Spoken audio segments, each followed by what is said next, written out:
So today let's talk about what we call dissipating wave, the variability of the antral follicle count, the wave dynamics, and the aging ovarian reserve. This is something which is very different and something which changes the way that we do IVF. So what is the traditional old model? And the old model is a static AFC, a snapshot. It oscillates in the high waves with each menstrual cycle, and as women ages, while the primordial pool depletes, the frequency of waves remains intact and the amplitude severely compresses, which basically means that as women get older, the variability of AFC or antral follicle count changes. What is the biological variability? What really happens is that there's episode of high and low, reassuring counts, and these become progressively rarer as biology ceiling occurs. So let's look at the two-wave and a three-wave theory. 68% of women will have a two-cycle wave cycle, which basically means that twice they'll see follicles go up. Now, the ovulate in the follicular phase, you will see ovulation. In the luteal phase, you don't see ovulation.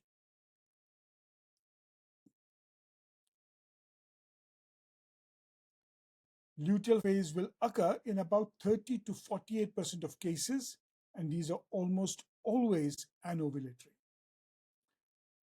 In some women, you see this transient FSH surge which is occurring, and that occurs 3 times, which means you see a peak of a follicle count thrice in that month, and maybe longer periods, but you ovulate only once.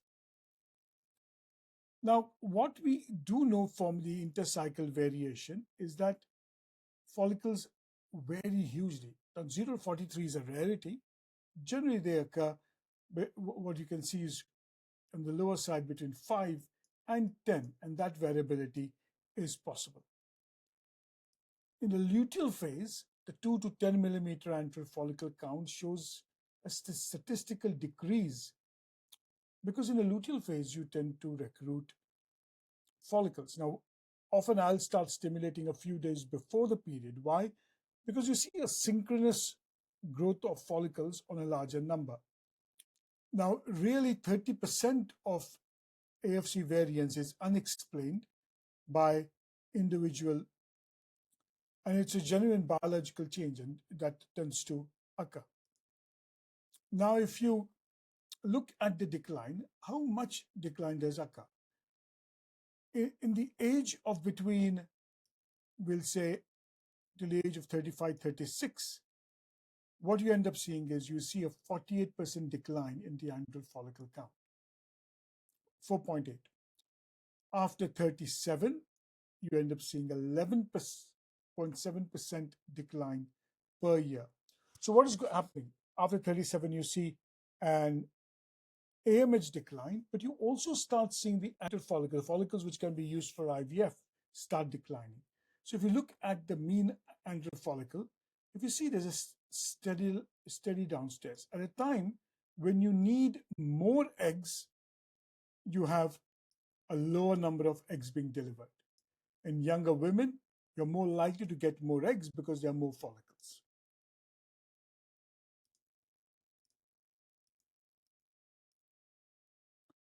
The second part, which is very important, is that the amplitude. When you are younger, what does it mean? You mean that FSH peak occurs and you see a larger number of follicles develop, of antral follicles. That amplitude starts decreasing as a woman starts aging, which also means that as women starts aging, she will see that the number of follicles also will start decreasing, which in younger women may see 10 to 12, and here we may see 7 to 8. By the 40s, those peaks don't have more than 4 to 6 follicles.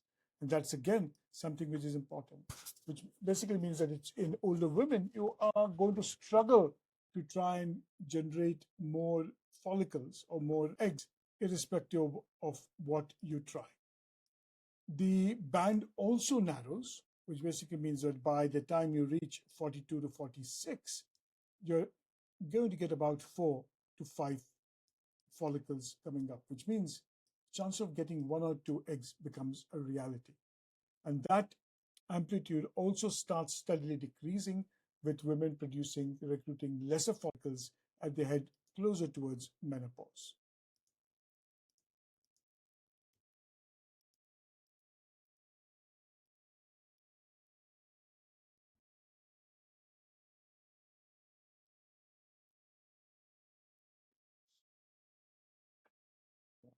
In simple terms, it basically means that these small follicles, you can see more and more of them as a woman is changing. Luteal waves tend to happen more times. In the advanced stage, you are going to see bigger follicles, smaller number of smaller follicles, and large number of anovulatory cycles. So the two different lenses. Lens number one is the antral follicle count. Oscillating, changing, giving a different follicle count each time, and susceptible to wave dynamics. Well, the AMH, though shows some variation between 5 and 10% at times, tends to be immune to the wave type of oscillations that may be carried out. Now, what we do know is that in a 35-year-old woman, an undetectable AMH, approximately 10 years remaining to menopause, which means that women with a low AMH hold on to a low AMH much longer, while in the 40s, the same undetectable level may mean a faster road to menopause. And that decline that occurs of AMH is closely linked to menopause, but depending on the age of the woman. Also, it's important to know that a very low AMH is not an imminent cause of menopause. It may begin the final chapter.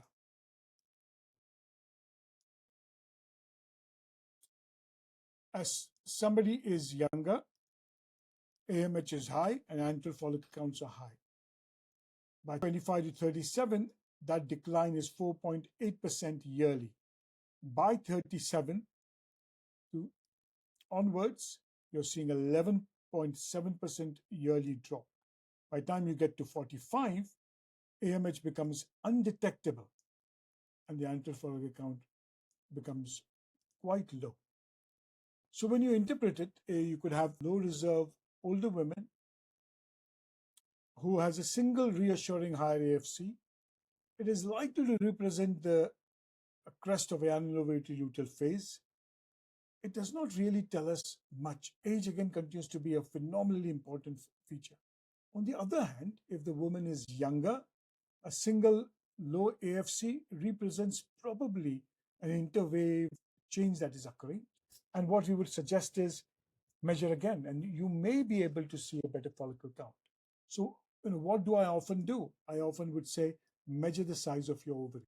Small ovaries do not show a large variability. So if your ovary, and then you measure your follicles, you're able to then decide if the ovary is of a good size, follicle counts may change again. So the key takeaways are antral follicle counts are dynamic, not static. That's why sometimes your AMH is good, antral follicle counts are not good, and you don't get adequate number of eggs.